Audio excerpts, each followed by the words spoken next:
Hey YouTube, I just got my Legacy Blade Blaster in the mail today. It has not been released in stores yet. I did order it online and it just came out a few days ago, so I don't think you're going to be able to find it in stores just yet, but you can order it online for the price of $79.99 if you want to get it on Toys R Us website, because that's the only place you can get it. On the front it says it morphs into 3 modes, has battle sounds, and it has die-cast parts. All that is true. There's not a lot of metal on this. I would like a little more. It does have battle sounds and it does morph into 3 modes. I don't know if morph's the right word though. On the back you can see the 3 modes, one being blaster mode, one being blade mode, and then one being holster mode. So if you couldn't guess, the Blade Blaster is both a blade and a blaster. It has the ability to switch between the two, and it has a holster mode as well. And just to quickly show you what the top of the box looks like, this is what it is. You just see the 5 original Power Rangers from Mighty Morphin Power Rangers, a picture of the Legacy Blade Blaster, and the words Legacy Blade Blaster. It is really simple. The bottom of this is black, and the 2 sides of this are just the same image of the Red Ranger that's on the front, so I don't bother showing them. So let's get this box out of the way and let's actually dive into this review. So this is what the Blade Blaster actually looks like out of the packaging. First, right off the bat, it does feel really light. It doesn't feel as well made as the other Legacy toys that have come out so far, like Legacy Saba and the Legacy Dragon Dagger. Those felt a lot more solid, a little put together a little better, I guess that's the better way to put it. And there feels to be a lot more metal in the other ones than compared to this. The only parts on this that are metal are the tip of the blaster right here, the teeth that are right here, and that's really all the metal there is to this. It does have 3 modes, and it does have sounds for the blade mode and the blaster mode. I'm not going to play those right now. If you do want to hear them, I'll put them at the end of the video. That way I don't force everybody to listen to like 6 or 7 pre-recorded sounds cycling repeatedly. If you do look though, you can see the screw holes because this is the left side. You can see screw holes right there. They are covered, which I really do appreciate, and there's also the button for changing the mode from blade mode to holster mode to blaster mode. If you look at the right side, you don't see the holes or anything like that. It looks a little nicer on the right side. Most toys do that because there would be no way to construct it for the price if they actually went and made it impossible to see screw holes and screw covers and stuff like that.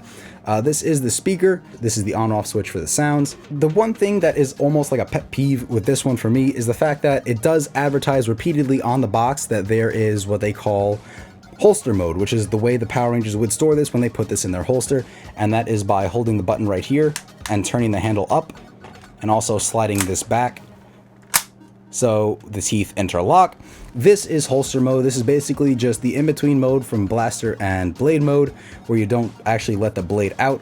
So it does look cool like this. It doesn't come with a damn holster though, which I don't understand because they advertise it so much on the box.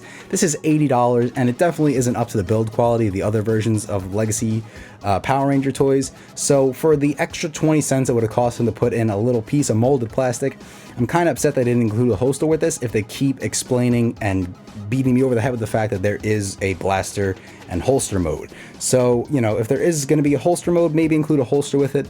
I remember Power Ranger toys back in the day always came with a holster, so that just seemed like a pet peeve of mine. Another thing is the batteries are actually under this right here, this textured plastic. There's batteries, that's the battery compartment. It's actually very well hidden. I do like that. I guess I might as well show you what blade mode looks like. If you look on the bottom right here, you can see there's a little switch, and I'm going to zoom the camera out just a bit so you can see what blade mode looks like. All you do is push the switch forward and it snaps out the blade. Surprisingly enough, the blade is hard plastic. All the way through here, the sides and the tip are not metal. Those are plastic. They just don't want kids stabbing each other, and that's reasonable, I think. The only thing that I don't like is that this is also chrome plastic. They tried to make it look exactly like the metal, but it's not. This is chrome plastic, this is chrome plastic, so I wish they would have just went with straight metal. For $80, it doesn't really feel as well built as the previous ones did. Let me hold up my Sabasaur just for comparison. This is the Sabasaur where the blade is actually in. If it's out, it's too big on frame, so I'm just going to shorten it so you can see it all. This is what the Legacy Sabasaur looks like. You can see my hand has a lot of room.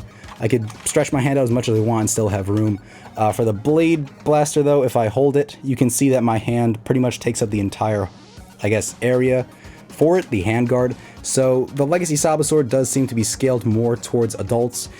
The Blade Blaster is still smaller. Let me push these all the way back so you can see it. The Blade Blaster is still smaller than the Legacy Sabasaur when it's shortened, which I think shouldn't be true or shouldn't be the way it is, but it is. The Legacy Sabasaur overall is only $20 more in price, and it feels a lot better. It's way better built, in my opinion, a lot more metal pieces, a lot better detail. The Blade Blaster isn't bad, but for $80, I really don't feel it's worth it. I can even show you really quick.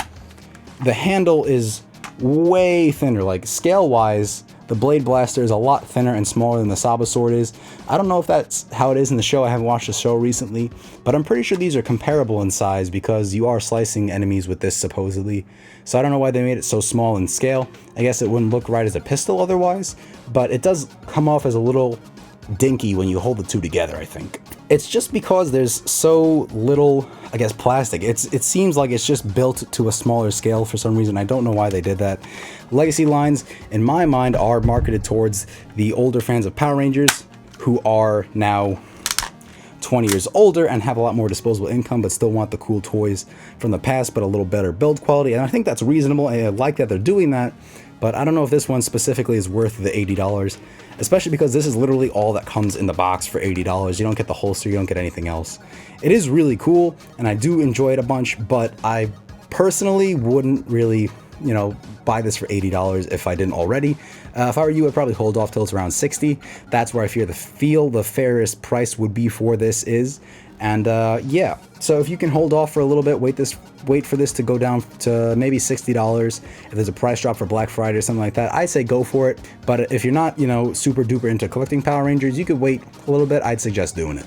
So thank you guys for watching. I hope you enjoyed the video review of the Legacy Blade Blaster. It is really cool, but it's just not worth the price. So thank you guys for watching. I hope you enjoyed, and don't forget to click subscribe if you liked the video because it's free, it's fun, and I'll see you guys in the next one. Here's what the powering on sound sounds like. And just the general blaster sound.